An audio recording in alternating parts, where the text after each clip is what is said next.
to rest?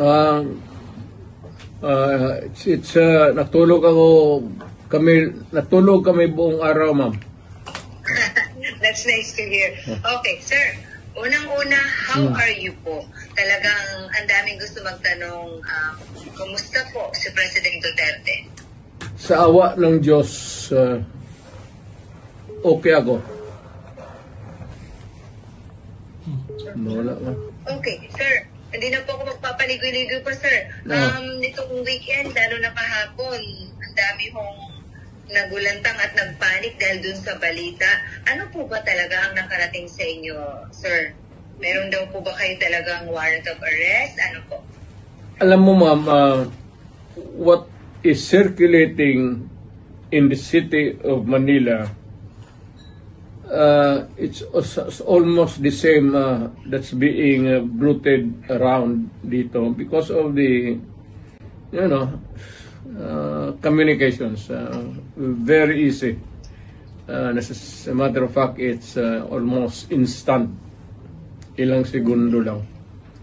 So, ang masasabi ko, ma'am, is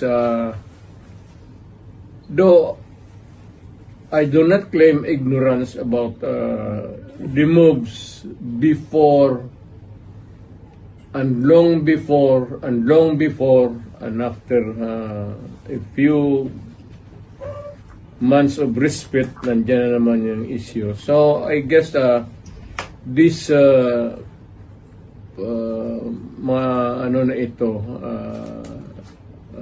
issues, I would call them, would hound me until the dying days of my life. Okay. So, ano to, sir? So, they won't really stop? Again? So, talagang hindi sila titigil, sir? No, as I remain, mainly if I remain to be a politician all the year round. But it might simmer a little bit down the line. Pero pag hindi na masyado ako active. But for as long as I am there in the political arena of the Republic of the Philippines, I would be a constant, not really issue, but a good copy for whatever I say or whatever I do, and what happened yesterday and what will happen tomorrow. All right. Ganon okay. Sir, okay. Sir, does this bother you, sir? Itong mga naglutangang information na meron ng warrant sa inyo? Warrant of arrest? Alam mo, ma'am, sa totoo lang, I have been in politics for almost nearly 30 years. Been mayor, lahat na klaseng issue. Firstly as vice mayor, congressman, then as president. Hindi ko naman siya nasabi minamaliit ko. Pagyayabang yan eh. But it's almost an day in, day out, month long, year after year. It's has become an irritation, really. Especially if patanda ka na and you still have to deal with the same questions and issues until now. Pero I take it as part of my political life. Kasi nandyan ay early on nagpasok ako sa gobyerno as a prosecutor that verily as early as ilang taon lang pumasok na ako sa politika. Okay. Sir, kung sakali nga po na meron at kayo ay pasoman po, will you appear? Again, ma'am. If ever na meron nga po talaga, kung talagang totoo nga itong warrant of arrest ng mga lumutang, kung sakaling meron nga talaga, what's your plan po? Will you appear kung sakaling ipasoman po kayo, sir? I would say that not really appear on non-appearance, but I will deal with the problem directly, frontally. as a lawyer, gagamitin ko na yung pagka-abogado ko. Okay, sir. So, suffice to say that you have been prepared for this po, Mr. President? For the longest time. For the longest time since, as far as I can remember, maaga ako nung ilang years early on, so that would be around siguro, put it lightly, mga first 5 years, first term, second term, nandyan na yan. So, I have learned to deal with the problem directly, frontally, and walang pasikot-sikot. Alright. I have been very frank all these years. Alright. Okay. Sir, aside from this po, sir, meron din pong i-finance sa inyo sa DOJ na insight into sedition. Unang-una, what's your take on this po, sir, na kayo po ay na-file ng ganito, sir?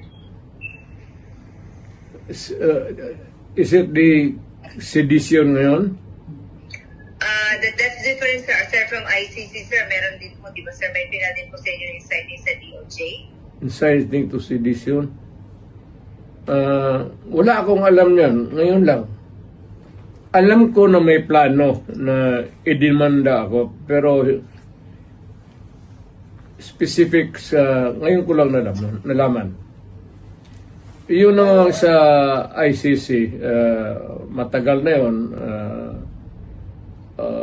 Whatever course it might turn to, I am ready for it. Kasi dumaan ako sa trabaho ko, ma'am, as an appointed elected official of the Republic. I do not no excuses to give. I offer no apology. I did what I did because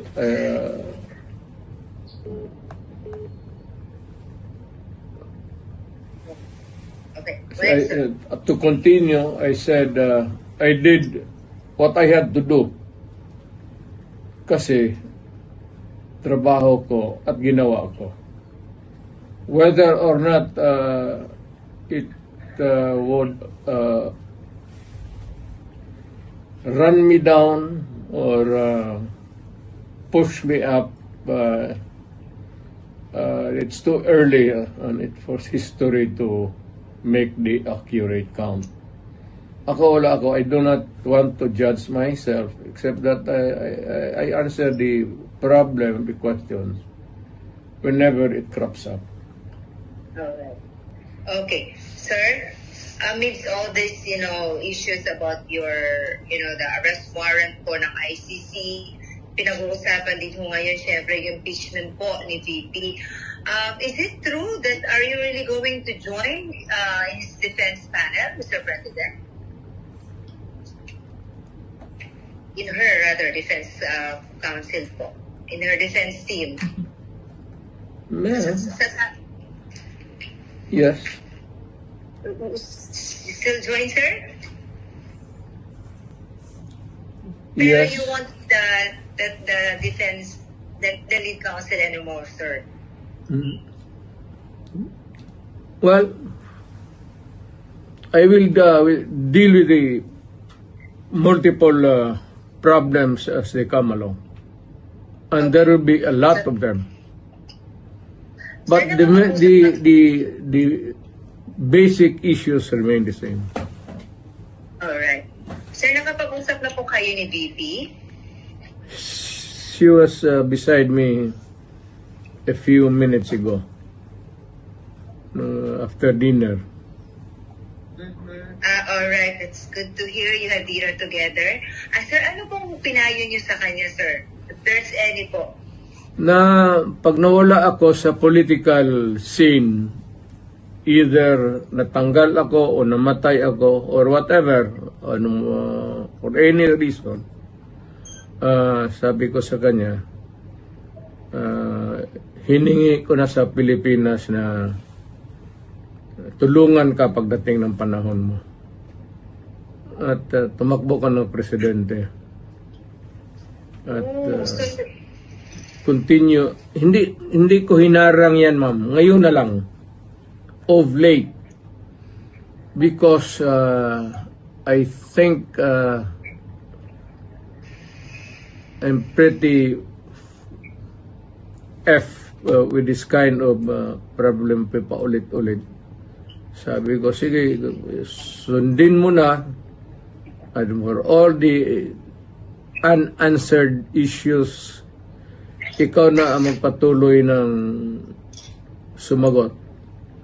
At kung mapresidente ka man, sundin mo lang yung style ko at okay ka.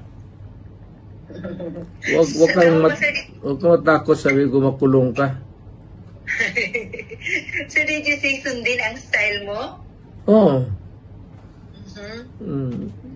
Anong particular, sir, ang style ni PRRD ang gusto niyo makuha po ni VP Sara para mag-think okay talaga? You cannot change the Philippines overnight into a trouble-free country. But you can minimize the misery of the people in the hands of the oppressors and the criminals and all. Pwede mo na rin patayin lahat para isang hearing na naman. Sir, kaya yung mga ganyang salita mo, sir, kaya ano eh. Anyway, sir, tama yan. sir, napag-usapan niyo pa ni Vito yung about sa kanyang impeachment, sir? Hindi naman naniniwala yung babae niya ng payo. At saka, hindi naman interesado yan kung ma-impeach talaga siya o impeachment proceeding. The trial itself, you should not worry a bit. I don't know, but makita mo naman yung sa karakter ng babae na yan. It's totally indifferent yung mga problema na yan. I mean, she can always respond. As always, she has been responding to me. Well, I can always transfer to a new life, a new beginning.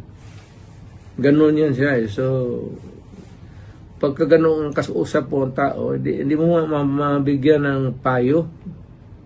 What for? Hindi naman nakikinig. Okay. Sir, what made you change your heart? Kasi alam namin nung una, lagi niyo pong dinidiscourage si Ma'am Inday na wag talagang tatakbo kasi you've been there. Alam niyo, ayaw niyo siyang mahirapan. What made you change your heart and mind and now you're convincing your daughter to run na po for president? Why the change of heart po? Para yung... Well, she truly loves her country. Dapat niyang gawin. At this time, at this point in time, when paalis na ako at patanda na. At maybe soon, so sooner than expected, I will make my exit as a politician.